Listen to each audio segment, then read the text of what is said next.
कान्यकुब्ज कदा कश्चित दासी पतिर अजामिला। कान्यकुब्ज नाम के शहर में कान्यकुब्जीय ब्राह्मण रहते थे, नाम था उनका अजामिल। बड़े सुंदर, बड़े विद्वान, 28 वर्ष की आयु में इतने सुंदर और इतने विद्वान थे कि हर स्त्री चाहती थी कि मेरे घर में पुत्र के रूप में, भाई के रूप में, पिता के रूप में या पति के रूप में प्राप्त हो ऐसा कोई व्यक्ति।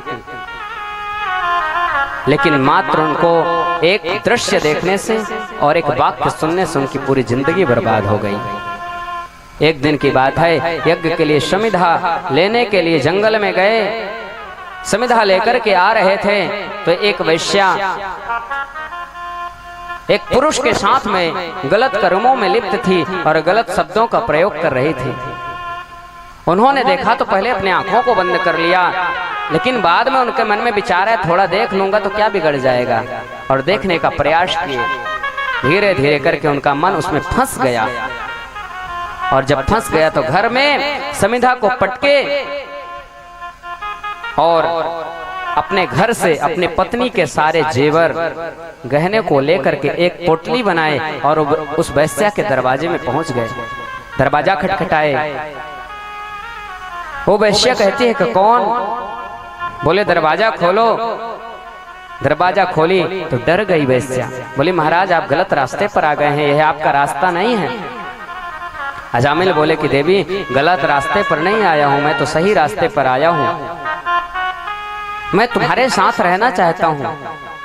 बोली महाराज आप तो पंडित जी हैं, आप इस रास्ते पर मत पाइए, यह बहुत गलत मार्ग है।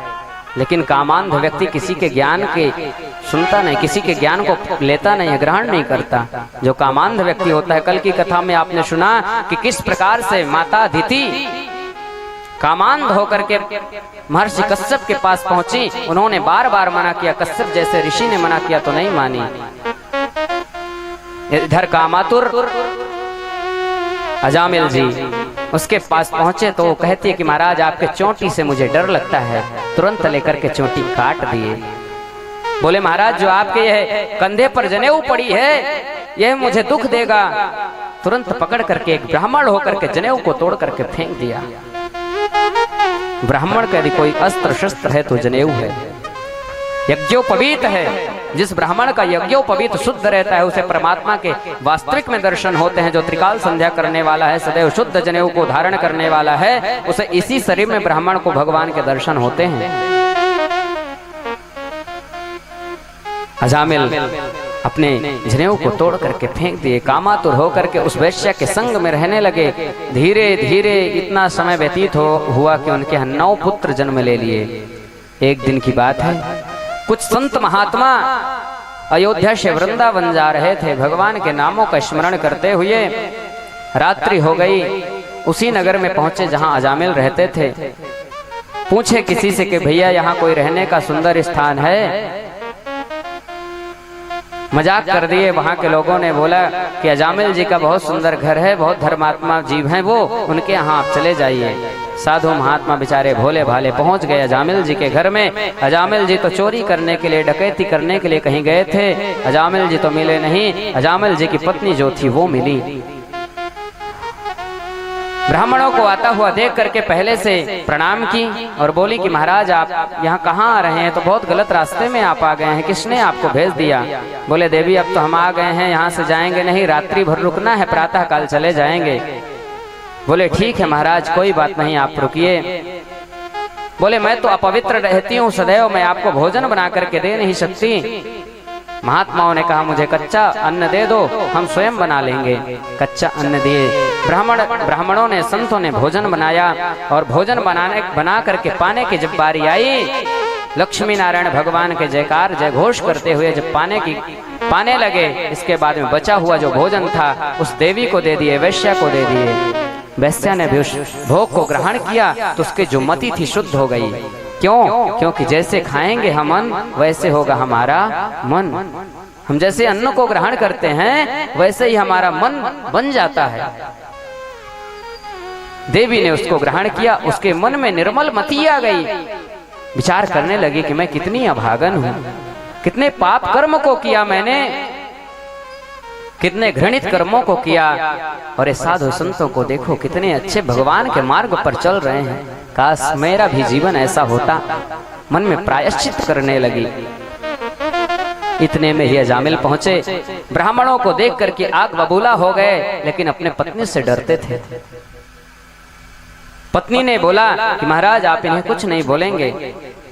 अजामिल जी कुछ नहीं बोले। प्रातः काल हुई, संत साधु संत वहां से जाने लगे।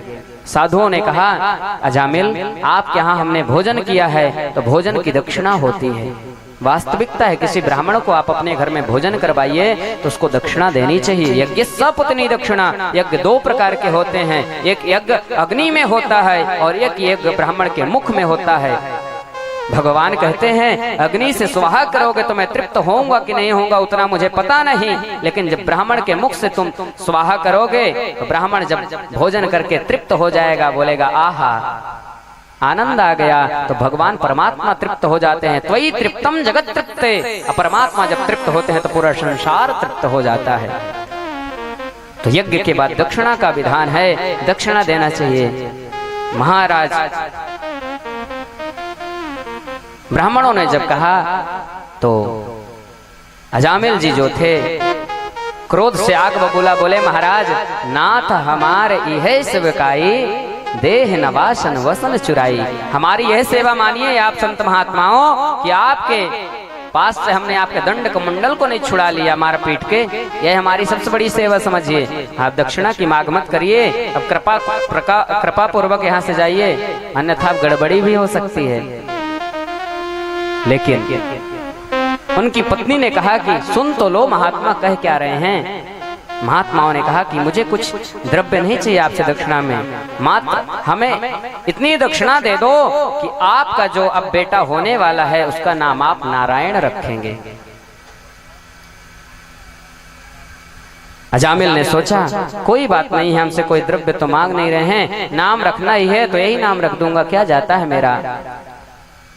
जब जन्म हुआ बालो नारायणो नामना, तो अपने छोटे पुत्र का नाम नारायण रख दिया। पिता को अपनी छोटी पुत्री से और छोटे पुत्र से बहुत प्रेम रहता है। पिताजी बार बार जब वह छोटा बच्चा था तो बार बार नारायण नारायण कह करके चिल्लाते थे। अजामिल एक दिन की बात है, अजामिल अपने विश्राम स्थल पर थे, विश्राम कर रहे थे। उन्हें दिखाई दिया कि कुछ यमराज के दूत उसे पकड़ने के लिए आ रहे हैं, तो डर करके कहीं मेरा बच्चा देख करके इसे डर ना जाए तो चिल्लाने लगे नारायण। नहीं सुने तो और उच्च स्वर में नारायण, उतने में भी नहीं सुने नारायण। उनका बेटा नारायण तो सुना नहीं, जगत पिता जगदात्मा प्रभु नारायण सुन लिए। अपने पार्षदों को बोले कि भैया इस समय मुझे मेरे नाम से कौन पुकार रहा है। भगवान के पार्षदों ने कहा कि भगवान एक अत्यंत पापी जीव है, उसके प्राण संकट में हैं और प्राण संकट में है, इस कारण से आपके नामों का उच्चारण कर रहा है। भगवान बोले तो यहाँ खड़े क्यों हो, जाओ उसके प्राणों की रक्षा करो। परमात्मा इतने कृपालु है, जिंदगी भर उसने पाप कर्म को किया और पाप कर्मों को करने के बाद अंत में नारायण के नामों का उच्चारण किया। परमात्मा अपने दूतों को भेज दिए, इधर से यमराज के दूत और इधर से भगवान के पार्षद आए।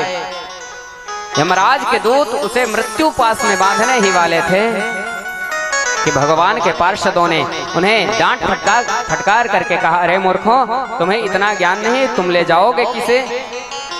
बोले महाराज आप हो कौन, हमारे कार्य में बाधा क्यों उत्पन्न कर रहे हो। हम यमराज के दूत हैं और हम आए हैं यहाँ इस पापी को लेने के लिए। बोले हम अन्य कोई नहीं, नारायण के सेवक हैं, नारायण के पार्षद हैं, हमें नारायण स्वयं प्रभु ने भेजा है यहाँ। क्यों? क्योंकि इसे वहां ले जाना है। कहाँ? परमात्मा के चरणों में। बोले कि जिंदगी भर इसने पाप किया, कभी कोई एक पुण्य ना किया, कभी सूर्य भगवान को अर्घ्य ना दिया, कभी ब्राह्मणों का सम्मान ना किया, कभी गौ माता का भोजन ना खिलाया, कभी तुलसी का पोषण ना किया, कभी किसी जीव को दुखी देख करके उसका सहयोग ना किया। ऐसे पापी को आप लेने आए हैं। बोले हम वो कुछ नहीं जानते, इसने अंत समय में नारायण नाम का उच्चारण किया है, इसलिए हम इसे लेने के लिए आए हैं। दोनों में बहस छिड़ गई। ये सब बातों को अजामिल सुन रहा है, देख रहा है। नारायण के दूतों ने यमराज के दूतों को वहां से फटकार करके भगा दिया। बात करते समय 12 वर्ष व्यतीत हो गए। इधर अजामिल सब देखता रहा, सुनता रहा कि बताओ, मैंने जीवन में इतने पाप कर्मों को किया, इतने गलत अपराधों को किया, फिर भी परमात्मा कितने दयालु हैं।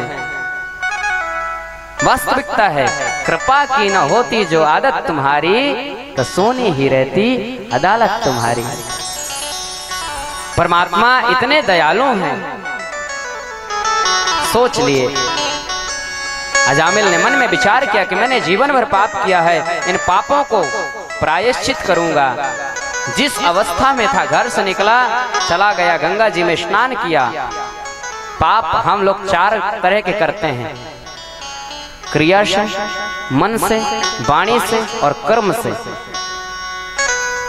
क्रिया के द्वारा हम किसी का नुकसान कर देते हैं, अपमान करते हैं, तो सेवा करने से पाप नष्ट होता है। वाणी से किसी का अपमान करते हैं, किसी का नुकसान करते हैं, तो भगवान के नामों का स्मरण करके उस पाप से प्रायश्चित हो सकता है।